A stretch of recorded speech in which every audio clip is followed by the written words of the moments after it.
शिवाय गुरवे नमः।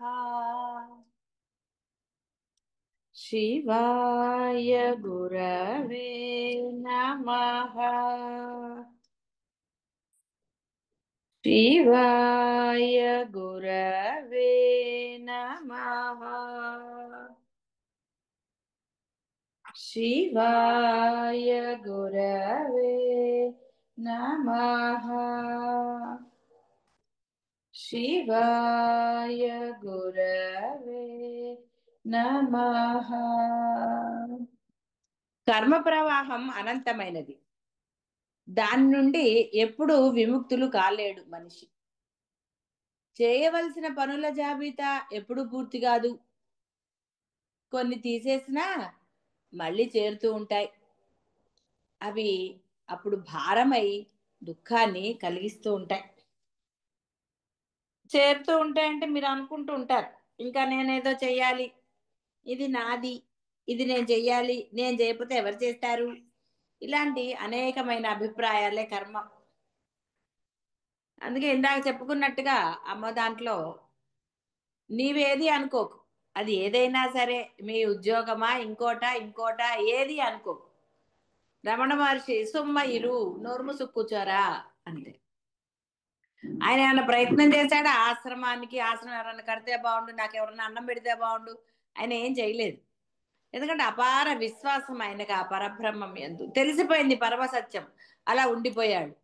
కాబట్టి ఆయనకి ఆహారము ఆయన దగ్గరికే వచ్చింది, ఆశ్రమం అన్నీ, అంటే ఏది ఎప్పుడు రావాలో ఆ సమయానికి అన్నీ చేకూరాయి.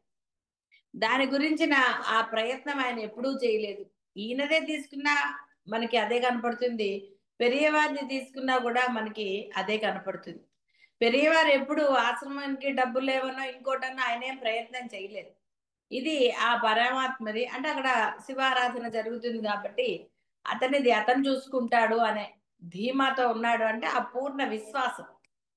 ఆ విశ్వాసం మీలో కలిగినప్పుడు మీ యొక్క కర్మల, కష్టాల, సుఖాల, దుఃఖాల, మీరు ఏ పేరు పెట్టుకున్నా సరే అవన్నీ లేవు. ఎందుకంటే మీకు అక్కడ గురువు మీదైనా ఉండాలి, పరబ్రహ్మం మీకు తెలిసింది పరబ్రహ్మం. గురువుని ఆశ్రయించారన్నా, లేదా మీరు దైవారాధన ఇంకా చేస్తున్నారన్నా, ఎక్కడైనా సరే మీకు ఆ అకుంఠితమైన దృఢ విశ్వాసమో అభిప్రాయమో ఉండి తీరాలి. ఎస్. ఆ చిన్న పిల్లలకి తల్లి తండ్రి తనని చూస్తారో ఇస్తారో ఆకలి, అలా ధైర్యం లేకపోతే వాడు ఎలా బతుకుతాడండి? వాడు ప్రతి నిమిషం అయ్యో వీళ్ళు పెడతారా పెట్టరా అన్నట్టుంటుంది. ఇప్పుడు పెద్ద కొన్ని ఉంటాయి కదండి, అయ్యో వీడు మనది అర్థం చేసుకున్నాడో లేదో, మనకి ఇస్తాడా లేదా, ఏదో రకరకాల అభిప్రాయాలు అలాంటివన్నీ ఉంటాయి కదా. అమ్మా. అది కాబట్టి కర్మ ప్రవాహం అనంతం. ఒకటి పోతే ఒకటి, కొన్ని వదిలేస్తే కొన్ని వస్తాయి. అంటే ఇక్కడ ఏదో వదిలేయక్కర్లేదు అది ఇది అని కదా, అసలు కర్మే లేదంటుంటే మళ్ళీ కొన్ని వదలటం కానీ ఇంకోటి కాదు. మీకు ఇష్టమైంది అనుకోండి, అది మీది, మీ ధర్మం అంటారా? మీరు అనరు. నేనెందుకు చెయ్యాలంటారు. ఇప్పటివరకు చేసింది చాలే అంటారు. అంటే ఎట్లా అయినా మాట్లాడగలుగుతాడు వాడికి ఇష్టము అయిష్టాలు ఉన్నప్పుడు. అంటే ఒక అభిప్రాయం ఉన్నప్పుడు. అసలు అభిప్రాయమే లేదనుకోండి, వాడు మాట్లాడడానికి ఏముంది అక్కడ? ఏదీ లేదు. కాబట్టి ఇక్కడ ఆ కర్మలు అనేవి జడము. సుఖ దుఃఖాలకి కారణం కర్మ అన్నట్లయితే కూడా ఆత్మకు అసలు బంధమే లేదు. కర్మ జడ చైతన్యంలో సంయోగంతోనే సాధ్యం. శరీరం జడము. ఆ లోపల ఏదన్నా ఉన్నప్పుడే కదండి. ఏది లేనప్పుడు వాడు చేసేదేమి? ఏమన్నా చేయగలుగుతాడా? అసలు అక్కడ ఏముందండి చేయడానికి? ఏదీ లేదు. కాబట్టి ఇక్కడ ఇది మనం అర్థం చేసుకోవాలి. జడమైన శరీరము, చైతన్యమైన ఆత్మ రెండు వ్యతిరేక స్వభావాలు. కర్మకు తనకు తానుగా కారణమేమీ లేదు. కాబట్టి అభిప్రాయాలు గాని భావాలు గాని ఎలా ఉంటాయి మరి? ఇప్పుడు అదే కదా, లేని దానికి ఆపాదించబట్టే, లేని మనస్సుని ఉంది అనబట్టే కదండి గోలలన్నీ మొదలయ్యాయి. బాధపట్టమైనా సుఖపట్టమైన అసలు ఏదైనా సరే అప్పుడే మొదలైంది.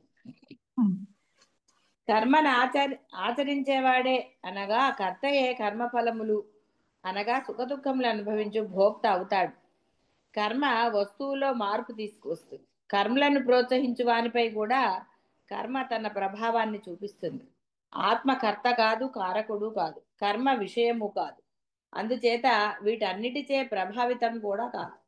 ఆత్మ అన్ని కర్మలకు సాక్షిభూతమైన నిష్క్రియ ద్రష్ట. కర్మసిద్ధికి 5 భాగాలు: దేహము, కర్త, జ్ఞానేంద్రియాలు, కర్మేంద్రియాలు, పంచప్రాణాలు, చైతన్యం. ఇవన్నీ కలిపితే మళ్ళీ ఒకటే. కాబట్టి ఇక్కడ ఈ మనిషి తనది అయ్యో నేను అని అనుకుంటున్నాడు కాబట్టి నానా గోల. కర్తృత్వంతో చేశాడు కాబట్టి ఫలం వచ్చింది. నేను అన్నాడు కాబట్టి అనుభవిస్తున్నాడు. నేను అనకపోతే అనుభవించడానికి ఏముందండి అక్కడ? చిన్నపిల్లవాడు నేను అనుకోడు. నువ్వు పెట్టిన దాని వల్ల వాడికి ఏదో వస్తుంది, అంతేగాని వాడికి ఏది లేదు, వాడికి ఏది దుఃఖం లేదు. నేను చేశాను అండు, నేను చెయ్యను అండు. వాడు అక్కడ అనడానికి ఏముంది? ఇంకా ఏమీ లేదు కదా. అంటే మీకు అది చక్కగా కనపడుతుంది. వాడు నేను ఇలా చెయ్యాలి, వాడు ఏడవాలని ఏడుస్తాడా? కొంత నేను తెలిసిన తర్వాత అప్పుడు కావాలని దొంగ ఏడుపులు ఏడుస్తాడు. అది మీరు కూడా అంటారు, రే నువ్వు కావాలని ఏడుస్తున్నావు లేరా అని. ఇప్పుడు మీది మీకు తెలియదా? అది ఆలోచించండి. మీరు చేస్తున్న కర్మలు కానివ్వండి, పనులు కానివ్వండి, ఇంకోటి కానివ్వండి, ఏదైనా సరే మీకు తెలియదా? మీరు ఆశించి చేస్తున్నారా, ఆశించకుండా చేస్తున్నారా? అంటే కర్తృత్వం ఉన్నదా లేదా? చాలు. ఈ వివేకము విచక్షణ లేదు అంటే నమ్మడానికి ఏం లేదు. మీకు తెలుసు మీ మనస్సులో ఏముంది. మీరు ఆశించారా, ఆశించలేదు. మీరు అనుకుని చేస్తున్నారా, అనుకోకుండా అవి చేయవలసి వస్తోందా? చాలా క్లారిటీ ఉండాలి మీ విషయం. అప్పుడే మీరు ఈ అద్వైతం అనండి, జ్ఞానం అనండి, మోక్షం అనేది పొందుతారు.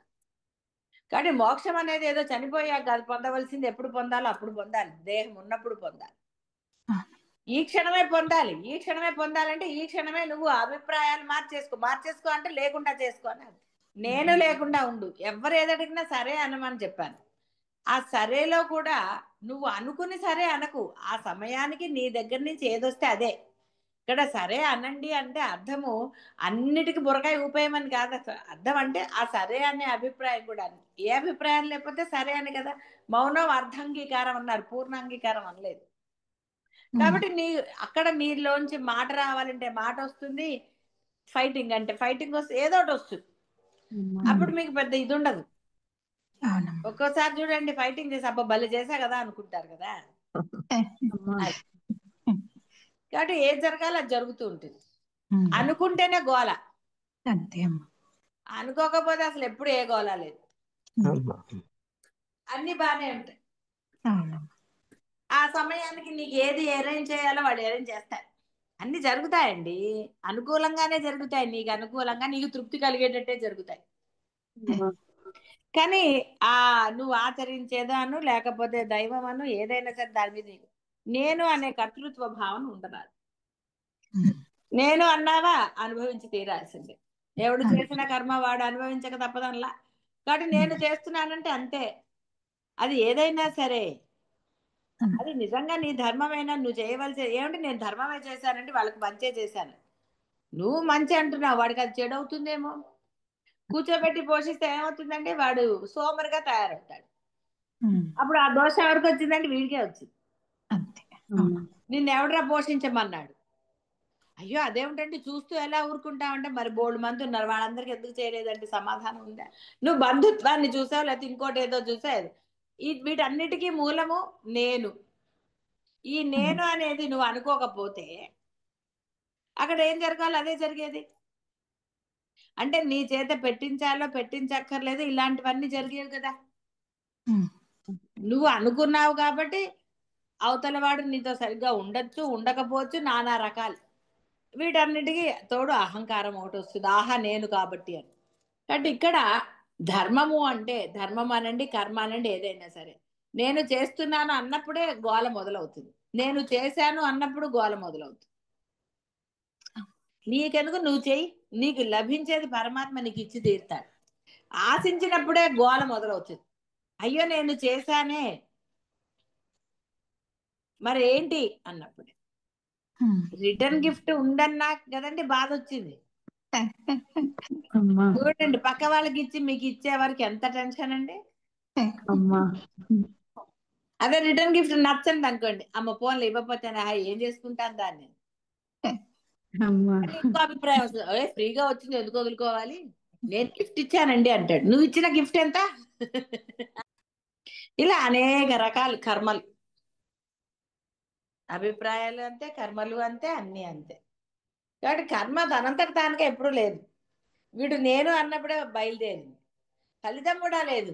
వీడు నేను చేశాను అన్నాడు, అందుకని వచ్చి నీ ధర్మం నువ్వు చేసుకుంటూ పో, ఫలితం మీద దృష్టి పెట్టకు. అది మంచా చెడా నీకు అనవసరం.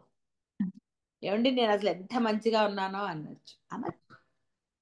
మరి నేను వచ్చింది కదండి, మరి నేను రాగానే ఫలితం మారిపోతుంది.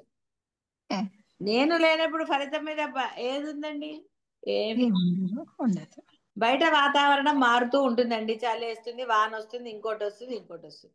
నువ్వు హాయిగా ఇంట్లో సేఫ్ గా ఉన్నావు. నీకెందుకండి బయట ఎండుంటే నీకెందుకు, వాన వస్తే నీకెందుకు, ఏదైతే ఇంట్లో కూర్చొని అయ్యో ఎంత ఎండగా ఉందో, అయ్యో ఏంటి అబ్బో భరించలేకపోతున్నా, ఎందుకండి నువ్వు ఇంట్లో కూర్చున్నావుగా, హాయిగా ఫ్యాన్ వేసుకున్నావు, ఏసీ వేసుకున్నావు, అన్ని వేసుకున్నావు, ఇంకెందుకండి బయట కూడా చూసా.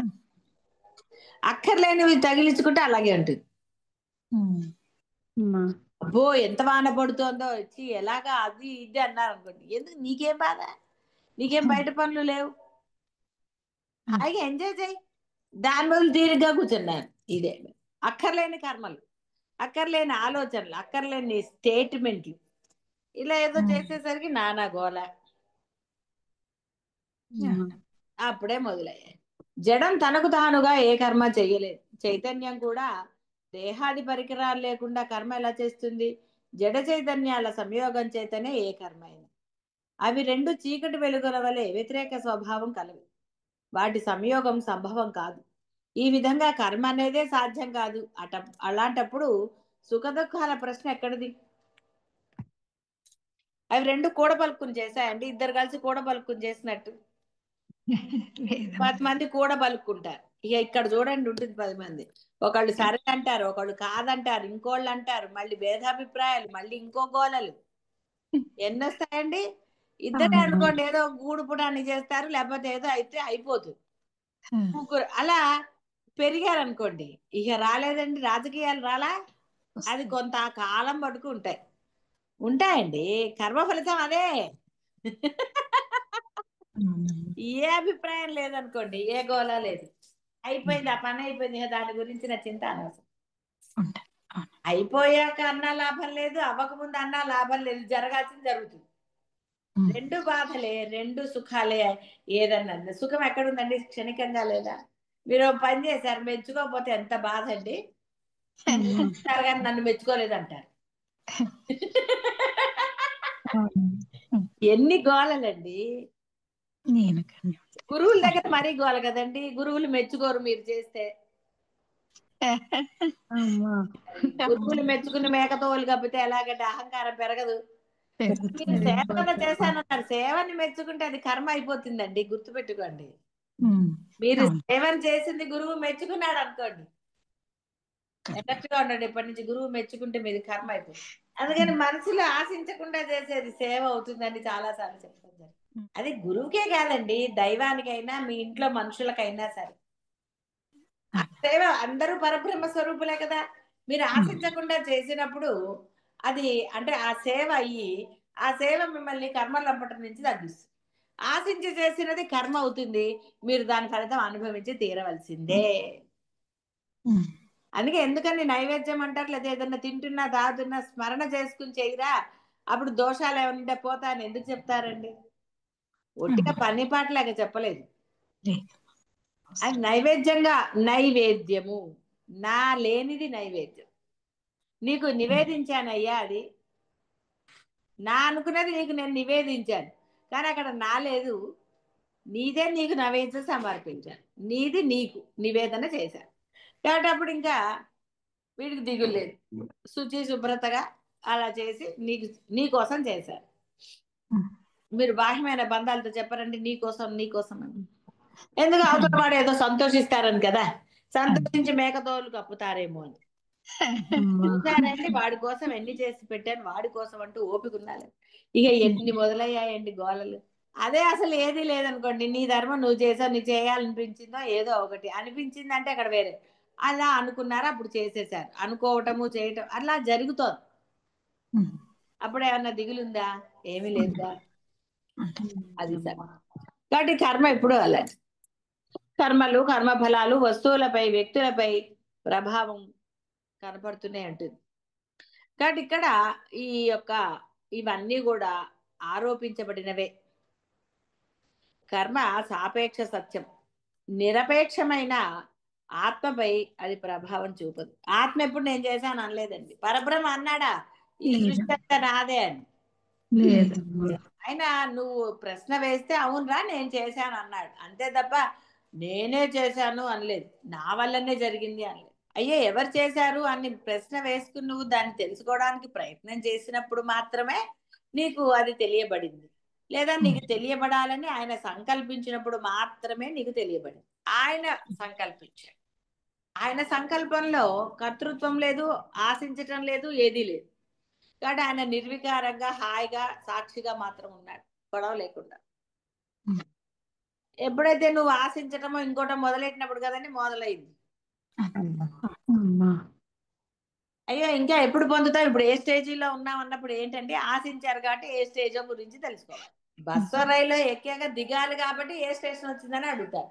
దిగటం అనేది లేదనుకోండి, అది ఏదంటే 1 స్టాప్ బస్ ఏవో ఉంటాయి కదా, నాన్ స్టాప్ అంటారు. ఇక్కడ మొదలైతే డెస్టినేషన్, ఇంకా అప్పుడు అడుగుతారా? అడగరు, ఎందుకంటే అది నాన్ స్టాప్. అప్పుడు అడగక్కర్లే ఎవరు. అలాగే ఇప్పుడు మీ నాన్ స్టాప్ ఏమిటో మీకు తెలిసింది. తెలిసిన తర్వాత కూడా మళ్ళీ నేను నేను అనుకుంటే ఎలాగండి?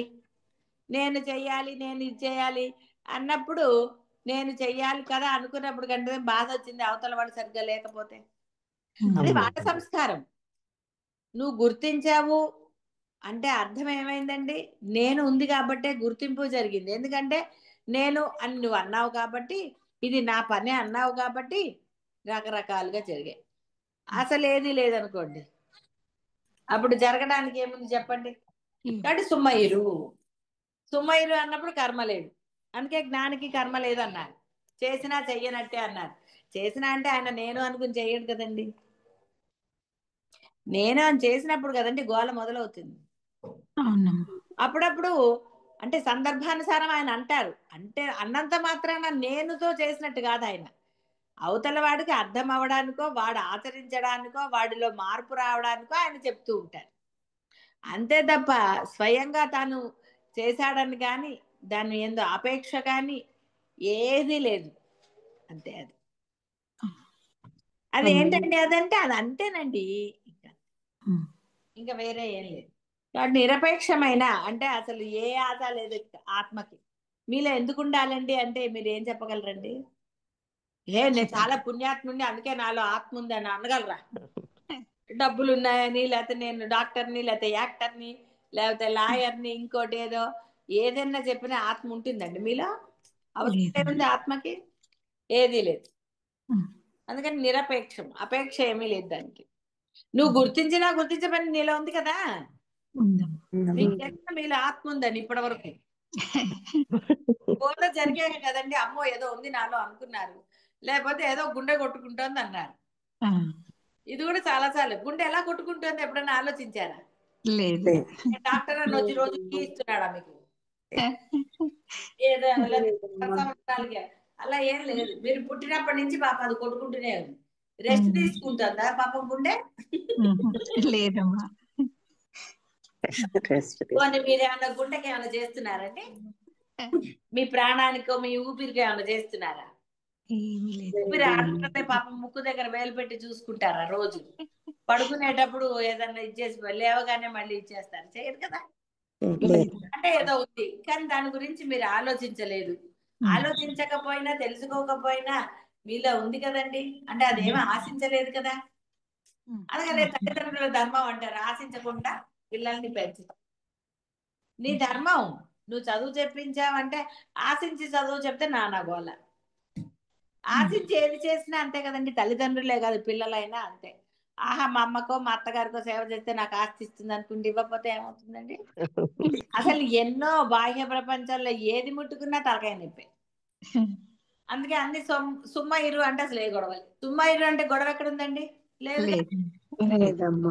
దానంత సుఖం ఇంకోటి ఉందా? లేదు. సుమ్మ ఇరుగా ఉంది. నీ ధర్మం నువ్వు చేసుకుంటే నీకు విధించబడింది చక్కగా చెయ్యి. అమ్మా. నీకేదో లేకపోతే నువ్వు ఒప్పుకున్నదో ఏదైనా సరే, ఏ గుళ్ళో పూజారైనా అతనికి అది ఒక ఉద్యోగం కిందే. అతను అక్కడ సక్రమంగా చేయాలి. పూజలు ఎగ్గొట్టడం కానీ ఇంకోటి ఎగ్గొట్టడం కానీ చెయ్యరాదు. ఎందుకంటే అతనికి విధించబడింది. దానివల్ల అతని యొక్క పోషణ జరుగుతోంది, అతని కుటుంబ పోషణ జరుగుతుంది. కాబట్టి అతను అక్కడ చేయవలసిన విధులు ఏదైతే ఉన్నాయో వాటిని క్రమం తప్పకుండా అనండి, మధ్యలో ఎగ్గొట్టకుండా అనండి, బద్ధకించకుండా చేయాలి. నీ ఉద్యోగమైనా అంతే. ఉద్యోగం చేస్తున్నావు, అందులో నువ్వు అధర్మం చేయరాదు. నీకు విధించబడిన పని నువ్వు ఒప్పుకుని అక్కడ జాయిన్ అయ్యావు. ఇవి నేను చేస్తాను కాబట్టి నువ్వు నాకు ఎంత ఇస్తావు, ఇంత. నీకు నచ్చే కదా చేసావు, ఇక నువ్వు ఎగ్గొట్టడానికి లేదు. ఎప్పుడైతే నీవు ఆ పనులు ఎగ్గొట్టడం మొదలు పెడతావో ఇక నీకు మొదలైందే. అలా కాకుండా నేను డబ్బు తీసుకుంటున్నాను ఈ పని చేయడానికి, కాబట్టి నా పని నేను చేస్తాను అని నువ్వు చెయ్యి. నీకు దానికి పదింతలు వచ్చేటట్టుగా ఆయన చూస్తాడు. నీ అవసరాలన్నిటినీ ఆయన తీరుస్తాడు, నీకు సహాయం చేస్తాడు. అంటే నీకు ఎప్పుడు ఏ విధమైన అవసరమో ఏదైనా అనండి, అవి కలిగినప్పుడు నీవు కష్టపడకుండా ఆయన తీరుస్తాడు. ఎందుకంటే నువ్వు ధర్మంగా ఉన్నావు కాబట్టి. ధర్మం అంటే న్యాయం అనండి, ఇంకోటి అనండి, ఇంకోటి. అంటే ఆ ధర్మం నిన్ను ఎప్పుడు రక్షిస్తుంది, నిన్ను ఆనందంగా ఉంచుతుంది, రక్షిస్తుంది అంటే అర్థం. అందుకనే సుమ్మ ఇరు అంటే అర్థం అదే. నువ్వు ఏదో అది చేస్తూనే పో, ఒప్పుకున్నదేదో అది చెయ్యి. ఆశించకూడదు. ఆశించడం మొదలెట్టారా లభించింది తృప్తి ఇవ్వదు నీకు. ఎందుకంటే నువ్వు ఆశించింది ఇంతేనా అనిపిస్తుంది. అదే ఆశించకుండా ఉన్నప్పుడు సంతోషం కలుగుతుంది. నేనేం అనుకోలేదండి, అయినా సరే నాకు ఆశించటం దగ్గరే మొదలవుతుంది గోల. ఎవరి దగ్గర నుంచి ఆశించినా సరే. నిన్న ఏదో ఒక అత్తగారు అందుకే కోడలతోటి మా కాలంలో అయితే, మా కాలంలో అయితే, మా కాలంలో అయితే అని ప్రతిదానికి అంటుంది. కోడలు ఏం చేస్తున్నారు ప్రతిదానికి అంది. సరే అన్నిటికీ కోడలు సరే సరే అందుకే ఏం మాట్లాడలేదు. తర్వాత అత్తగారు అందుకే ఏసీ అయ్యి అందుకే, అయ్యో మీ కాలంలో ఏసీలు ఎక్కడున్నాయి, విసనకర్ర తెచ్చుకోండి అంది ఆవిడ. తర్వాత గ్యాస్ బుక్ చేయమందిట. అయ్యో మీ కాలంలో గ్యాస్ ఎక్కడుందండి, కట్టెల పొయ్యితో చేసుకోండి అందిట. చూసారా ఎందుకండి మా కాలంలో అని వాళ్ళని విసిగించటం. సరదాగా చెప్పండి మా కాలంలో ఇలా జరిగేది అని, అంటే సరదాగా నవ్వుతూ ఇప్పుడు ఎంత హాయిగా ఉందని చెప్పారనుకో అది వేరు. అంతే తప్ప వాళ్ళని విమర్శిస్తూనో వాళ్ళని ఏదో అంటూనో చెప్పారనుకోండి ఏం జరుగుతుంది, ఇలాగే జరుగుతుంది. రూలేం లేదనుకోండి, అందరూ అలా అంటారని అందరూ అప్పుడే జాడిస్తారు. అబ్బాయి ఆపండి తల్లి మీ కాలం గురించి అంట. మీ కాలం వేరు మా కాలం వేరు అంటారు. ఎందుకు అనిపించుకోవడం. అందుకని చెయ్యటం ఎందుకు, బాధపడటం ఎందుకు. నీ చేత చేయించాలంటే ఆయన చేయిస్తాడు, అప్పుడు నీకు బాధ కలగదు. ఇది అసలైన రహస్యం. ఇది గ్రహిస్తే ఎవడు చెయ్యాలని అనుకోడు, చెయ్యొద్దు అనుకో, ఆనందంగా చేయగలుగుతాం నీకు విధించబడింది అయితే. ఎందుకంటే దాని మీద నీకు అభిప్రాయం లేదు, చెయ్యాలని నువ్వు అనుకోలేదు, చెయ్యొద్దు అనుకోలేదు. కాబట్టి దాంట్లో ఉన్న బాధలో కష్ట సుఖాల్లో ఏవి కనపడవు. అది పెద్దదా చిన్నదా, పనా వస్తువా అనవసరం, నువ్వు భావన చేద్దాం ఇక అంతే. కాబట్టి ఈ కర్మల గురించి ప్రతి వాళ్ళు కూడా ఆలోచించమని నేను చెప్పటం లేదు. నువ్వు ఏ విధంగా కర్మను ఆచరిస్తున్నావు అది తెలుసుకో చాలు. నేను అనుకుని కర్మను ఆచరిస్తున్నావా, ఆశించి కర్మన అసలు ఎలా చేస్తున్నావా అనుకుని. ఎందుకంటే ఇక్కడ ప్రస్తుతానికి వినేవాళ్ళందరికీ నేను తెలుసు అద్వైతం అసలు తెలియదు ఏం లేదు. మీరందరూ జ్ఞానులు. ఏది చేయొచ్చు ఏది చేయకూడదో తెలుసు, అంటే ఏది అనుకోవాలో ఏది అనుకోకర్లేదో కూడా మీకు తెలుసు. మరి తెలిసిన తర్వాత కూడా అనుకుని ఏది చేసినా దానివల్ల కర్మ అనుభవించక తప్పదు. అవునా కాదా? అది చూసుకోండి. కాబట్టి కర్మ అనేది ఎంతటి ఆనందాన్ని ఇస్తుందో అంతటి భయంకరమైన దుఃఖాన్ని కూడా కలుగచేసి తీరుతుంది. కాబట్టి ఇక్కడ మీది మీరు చేస్తున్నారు అనుకోండి, పోనీ వాళ్ళు చెప్పారు మీరు చేశారు, మీకేం విడిగా అభిప్రాయం లేదు, అప్పుడు ఏది అనిపించదు, హాయిగా ఉంటారు. ఇక నేను చేశాను దగ్గర కదండి మొదలవుతుంది. అమ్మా. అందువలన సత్యం తెలిసిన తర్వాత ఈ అనవసరమైన భేదాభిప్రాయాలు భేద భావనలు ఏది లేకుండా ఉండగలిగినప్పుడు ఆనందంగా ఉండగలుగుతారు. ఆశించటం, అపేక్షించటం, కోరుకోవటం, ఇది ఏది లేసమాత్రంగా జరిగినా ఇక మొదలే. అందువలన అందరికీ వివేక విచక్షణాలు ఉన్నాయి. ఆలోచించి సమయం వృధా చేసుకోమని చెప్పటం లేదు. ఆలోచించడానికి ఏముంది, అసలు ఏది అనుకోవద్దండి, ఇంకా మళ్ళీ ఆలోచన ఎక్కడదండి. లేదు. కాబట్టి ఆ విధంగా చక్కగా మీ ధర్మాన్ని మీరు ఆచరించండి, మీకు ఆనందం కలుగుతుంది. ఎందుకంటే మీరు ఒకటంటే అవతల వాళ్ళు ఇంకోటి అనొచ్చు. అంటే అలా ఒకటికి ఒకటికి పెరిగింది అనుకోండి, ఎంత గొడవలు అవుతుందండి. మీరు ఒకటి అంటే అవతల వాళ్ళు ఇంకోటి అనరు అనే గ్యారంటీ ఉందా? ఏమీ లేదు. కాబట్టి కర్మ విషయంలో జాగరూకతతో ఉండండి. అంటే ఆలోచించి చేయమని కాదు, నేను అన్న భావన లేకుండా జాగరూకత అంటే అది. జాగో జాగో అంటే మేలుకో అంటే అర్థమే, సత్యాన్ని తెలుసుకున్నావు కదా అలా ఉండు అని నీకు తెలిసింది కాబట్టి కర్మని ఎలా ఆచరించాలో తెలిసింది కాబట్టి అలా చెయ్యి. నీకెందుకు, నీ గోలంతా ఆయన చూసుకుంటాడు. ఆయన చూసుకున్నాడు కాబట్టి ఈ రోజు ఉన్నావు నువ్వు. ఆయన చూసుకోకపోతే ఇన్ని రోజులు ఉంటావా? ఆ పరమ సత్యం తెలిసిన తర్వాత కూడా ఎందుకండి నేను చెయ్యాలి అని అనుకుని ఏడవటం? సుమ్మా ఇరు, మామూలుగా ఉండు. నీ చేత చేయించాలంటే చేయిస్తాడు, అక్కర్లేదంటే మానేస్తాడు. డెసిషన్ ఆయనదే అన్నప్పుడు ఏదైనా ఆయనదే కదండి. ఆయన సంగతి ఆయన చూసుకుంటాడు. నీలో ఉన్నది ఆయనే అన్నప్పుడు అప్పుడు నీ సంగతి కూడా ఆయనే కదా చూస్తారు. అవును. శుభం భూయా.